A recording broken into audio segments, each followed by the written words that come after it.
So I don't know if I'm the only one that this happens to, but whenever I go and work out at a really nice gym, and I've got a home gym, which it's got the essentials and I make it work. But man, I get so excited when I go to a nice gym like this.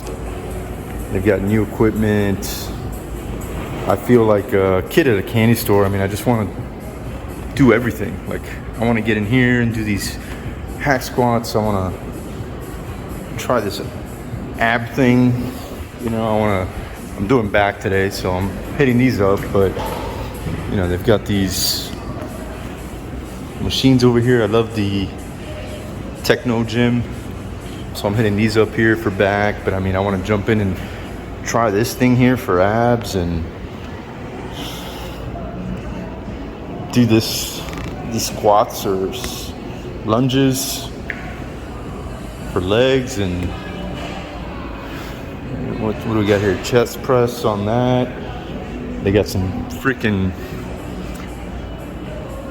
cool stuff over here, using this right now as well with some circular motions. They got a bag. I want to put up the bag with gloves, hit that up. I want to get in here and do some of this stuff. I mean, just want to do it all. So trying to stay focused, back and triceps. That's what I'm hitting up today.